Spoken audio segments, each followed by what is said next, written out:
Hello, my name is Viktor Athelstan, and today I am going to be reviewing Mr. Magic by Kirsten White. I did not like this book. I thought it had a lot of potential, but overall, it was bad. It was underwhelming, and I gave it 2 stars. I just did not like this book. Now, as you can probably tell from my voice, I'm sick, but I'm recording this anyway. Now, I picked up this book because I thought the description of it was very compelling about a TV show program called Mr. Magic that's lost media, something weird and creepy is going on. All of the child actors are reuniting, or at least 5 of the surviving ones are reuniting for a podcast. And it's about nostalgia, and it's supposed to be a horror, and I thought to myself, wow, that sounds really, really interesting. And parts of it were, but more parts were not. And this year I am trying to branch out a little bit than what I usually read, because I am a sucker for a book about a medieval monk, and I recognize that I want to branch out a little bit, and also I am running out of books about medieval monks, so I have no choice. If you have any books about medieval monks that you would like to recommend to me, let me know. So I decided to pick up Mr. Magic. It seemed interesting, and again, love lost media and all that stuff. Now, I think an effective horror story has 2 things. One, it doesn't over-explain. Implications over explanations. Noodle incident your horror. It's better. Your audience is going to create something in their head that is much scarier than you can put onto the page. Don't over-explain. As I over-explain. 2, the best horror I've ever read has been very short. Mr. Magic had neither of those things. The book was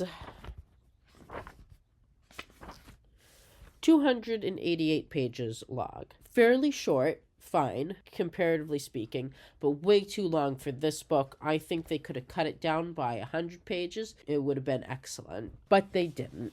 So let's go over a little bit about Mr. Magic, the show, which the book is about. So it's established in the book that Mr. Magic is a children's TV show that started off as a radio play in like the 1930s, and it ran until the 1990s. Eventually got turned into a TV show. Now, no one knows what Mr. Magic looks like, Mr. Magic being this magical figure in Mr. Magic, the titular character. People recalling the show remember Mr. Magic differently. Some people remember him as an actual person, some remember him as a puppet. There is a surprising amount of people in the fan base whose mothers were attracted to Mr. Magic, and so on. So that's kind of the uncertainty of Mr. Magic. The other thing is there is a circle of 6 friends who play in this darkness, and they create things with their imagination. Now, the other thing is the show is always on. No matter what time, you can tune in and see the circle of 6 friends, or how viewers would remember it as, oh, they're friends. So they're creating this parasocial relationship with these children, and even late at night, you can tune in and watch the kids, and they're like sleeping and stuff. Also, that there are lessons through songs on the show, and the lessons are quite conservative. So one lesson is cover up / be modest. Do as you're told. Clean up after yourself. Though, not gonna lie, after living with someone who didn't clean up after themselves, I wouldn't say cleaning up after yourself is a conservative rule. It's actually a really nice rule. Be obedient to your parents and your caregivers, and don't talk back. Then there's ones like, don't be too much. Squash down your personality to be more palatable to people. So these are some of the implications that we know about the show. And as the book goes on, there are segments of media from places online like Wikipedia. There's a fan fiction at one point. That fan fiction section was really good. And I really liked these little snippets, especially ones that were like implied to be Reddit. I really liked the fan fiction one. So then we also have the characters. The main character is a 38-year-old woman named Val. She lives in a ranch in the middle of nowhere in Idaho. She was brought there by her dad. She has never left, and she has no memories of her childhood before the age of 8. And her father was a very paranoid man who dies of what's implied to be a stroke, or a second stroke because he had a stroke, and then Val's been taking care of him, and so on. After the dad dies, who I don't think we're I don't think we ever learn his name. At the funeral, 3 guys show up, Isaac, Javi, and Marcus. And they know Val, but Val does not know them. Turns out they were part of the show with Val that Val does not remember. This is Val's call to adventure. She goes in and eventually meets Jenny, who is at the place where the podcast reunion is going to be, because they are all traveling to Utah to be part of this podcast reunion. Then some other characters are Gloria, who's the woman Val works for, Val's mother, Kitty, who's going to come up later, the mayor, the townsfolk, and the interviewer. Now, if you want a spoiler-free version of this review, end here. I didn't like the book, so I can't really say that I recommend it. But if you're okay with spoilers, let's just keep going. So the story starts off in Idaho. Val's dad died. There's a funeral. Isaac, Javi, and Marcus come to the funeral. Isaac knows Val's mom. Val thinks her mother is dead. That's not true. Her father lied to her. So she's like, I want to go find my mom. She gets into this rental car with them, and she goes without telling Gloria or anyone where she's going, and she fully acknowledges that, this is a bad idea to get into a random car with 3 men I don't know, but she does it anyway because she feels like she knows them somehow. Not really smart, but whatever. They drive out to Utah in the middle of nowhere and go to this weird house and meet Jenny. Now, again, Isaac, Javi, and Marcus are traveling to go to this reunion podcast to talk about Mr. Magic and the nostalgia of Mr. Magic. Basically the same thing that all these celebrities are doing nowadays. We can't let dead franchises lay dead. After all, we are in the era of endless reboots. And Val comes along because she wants to meet her mom. They get to this really weird house in the middle of nowhere in Utah. They meet Jenny, who is one of the people in the circle of friends, and Jenny comes across, quite frankly, as really mean. She's kind of a bitch, but it just turns out she's really overworked and really overwhelmed. She's been putting together this podcast reunion. She lives in Bliss, Utah, which is close to the town where they were filming, or rather this location where they're filming that we'll get into later. She's got a shitty husband. She's got 6 kids. She's having no help whatsoever. And so they're in this really weird house that was where their parents stayed while they were filming. And what was interesting about this book is it's 30 years later, so all of these adults are kind of questioning things that they're realizing. Because, when you're a kid, you're dumb and you don't really question a lot. I mean, you question a lot, but you have no frame of reference. So some things are just like, oh, that seems normal. And you don't question it because you don't know any better. That's what I mean. So one of the things that stands out is Javi is in the house looking around and he's like, I can't believe my mom ever stayed here. She does not seem like the type of woman who would stay here. And the house is weird. There is a constant humming noise. There's no doors. There's 6 floors, but only 5 friends. That's foreshadowing. Everything in the house is white. It's very cold. They're not allowed to go in the basement unless they're being interviewed for the podcast. And the TV is always on. And every single floor, they each have this old tube TV. It's always on. They can't turn it off, but nothing is showing. So even when, the lights are off, it's just the dull glow of the TV. Very eerie. I liked that imagery. It was cool. It was creepy, especially the hum, even though they can't find out where the AC is. It starts off with some interviews. I think Marcus is interviewed first. Not gonna lie, I was really nervous about these interviews because I'm thinking, oh my god, they're gonna kill these characters. And Marcus is the only black guy, and so he goes in. I'm like, oh my god, they're gonna kill him. It turns out they don't. So that was a nice, pleasant surprise. Great. Points for that. But the interviews are really weird and manipulative, right? So this interviewer who's on the screen, so she's not even there. So it's kind of weird, right? They're making us all come out and you're just doing this on Zoom and you won't even show us your face. Weird. Again, foreshadowing for later. And so they do the introductions. This interviewer does the introductions. And she's giving all of these insults, backhanded compliments towards the person, kind of psyching them out a little bit and kind of throwing them off their rhythm. It's interesting to see how the different characters react to what she is saying to them. And so we go back to Val. People really won't tell her exactly what's going on. They won't tell her how the show ended because it's implied that the show ended really suddenly and then it's eventually stated, but no one's saying like what exactly happened on the last episode. Eventually, Val does find out about Kitty. Kitty is her younger sister who died on the show, but no one will say how or why she died. But Val does know that Kitty died after Val was taken by her father. Another interesting thing is a lot of people blame Val for the show ending. That really annoyed me because no one seemed to recognize that Val was a child, so her dad took her and, well, basically kidnapped her in the text. Isaac's the only one who kind of recognizes that Val was a child and had no control over what her parents were doing or what her dad did to her. It certainly feels like symbolism of unspeakable acts I'm not going to unpack right now. So it was really annoying me when Jenny was like, oh, it's because of you that the show ended. And it's like, Val was 8. She had no control over anything. Shut up. Anyway, Val finds out about Kitty, but doesn't know how or why or whatever. Eventually there's going to be a gala in Bliss, which is a town nearby, and Val decides to go because that's where her mom is, and she wants to go and see her mom, and the whole reason for her coming on this trip is so she can go and see her mom. She goes to meet her mom. It does not go well at all. Her mom does not really care about her at all. She meets her mom. Her mom is kind of brain dead, just watching TV. Except I think the TV's like not even on, which again, creepy and weird. And her mom, she knew Val was gone, but she didn't really like care that much.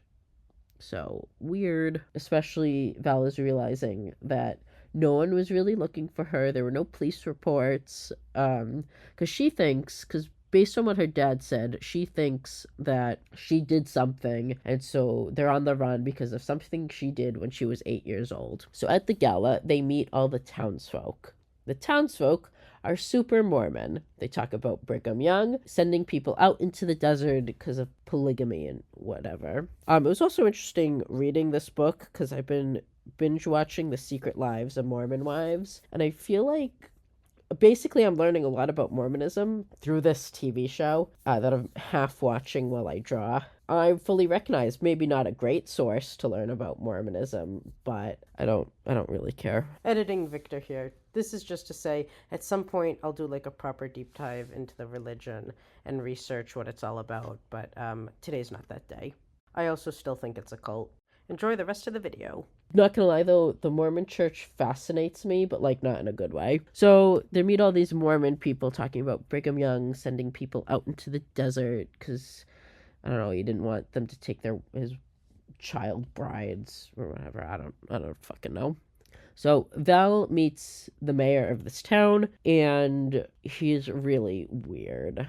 And he's mentioned that, oh, we've tried to reboot Mr. Magic a bunch of times, but oh, it never worked. And, they kind of have this little bit of a back and forth, and the mayor drops, oh, no good kids ever got hurt. Keyword there being no good kids. They also meet Jenny's shitty husband, and Val gets attacked by Jenny's mom because she ruined the show and caused the show to end. Val was 8. Val has no control over this. Be mad at Val's dad, I guess. Maybe this is like part of Mormonism. Maybe they just like blame little girls for things that grown men do.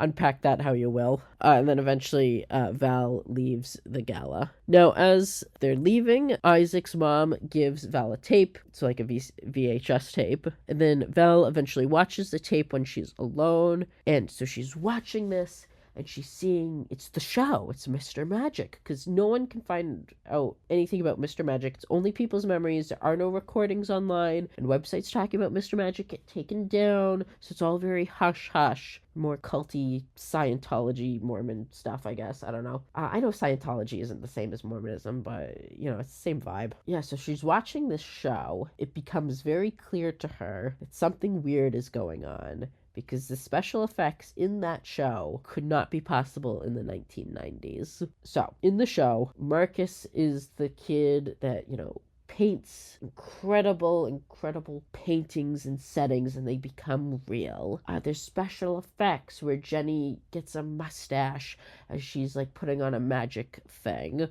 You could tell it's made in the 90s, because if kids show tried to do that, all these conservatives would come for the, like, rip the show creators' throats out. That'd be Twitter's villain of the day or whatever. So anyway, it's all this stuff that's really incredible. They're hopping from scene to scene to scene, where they would have to have an impossibly big budget to do this, and they are not going to have this big budget in this tiny studio out in the middle of the Utah desert, you know? So Val is kind of horrified because she's like, what the hell is this? She eventually shows the tape to others, because the other thing is, there's like, the show's like 20-minute episodes, but there's never any ads. There's no breaks. It just keeps going and going, watching these kids play pretend with their imaginations. And it's weird. So she shows the tape to others. And so eventually it's revealed that the Mr. Magic show is a pocket dimension or something in the Utah desert. It's never like super clearly explained, which is fine. Don't clearly explain it. I don't need to know what this is and what the kids are doing in the desert. Like, besides their other show, I don't need to know how it works. However, we also learn that the Mr. Magic in the show was Jenny's dad. Every single generation, Mr. Magic is like an adult that is thrown into this pocket dimension and that's eventually disintegrated or whatever. They eventually die. But children don't, because they last longer in the pocket dimension because they're pure and innocent or whatever. The gang learns that their children are going to be next, because all of them are parents except for Val. Val kind of dates, but not really. So they have to be like, okay, we can't let our kids be the next circle of friends because it's traumatizing, and also we're not going to throw our kids into this pocket dimension. They go into this pocket dimension. They end up finding Kitty. Kitty is there. She is trapped. She's going to be trapped there forever. She cannot leave. And they also find the souls of the other kids who are taken into this pocket dimension. And they realize, okay, there's no way to end this. The kids cannot come back. And Isaac was being groomed to be Mr. Magic from the start. But Val sacrifices herself and she becomes Mr. Magic. It's really stupid. Val sacrifices herself because Isaac has a daughter who he's lost custody of, but he's trying to get custody of because he's a recovering alcoholic. And Val has no kids, and she doesn't want to leave Kitty alone, and someone always has to be Mr. Magic to control this pocket dimension in the middle of the Utah desert. I don't know, it's like implied that this pocket dimension's always been there. The Mormons discovered it in like the 1800s. Whatever Brigham Young was in Utah. When was he in Utah? Let me look that up. I looked it up. It was the 1800s, like 1840 something.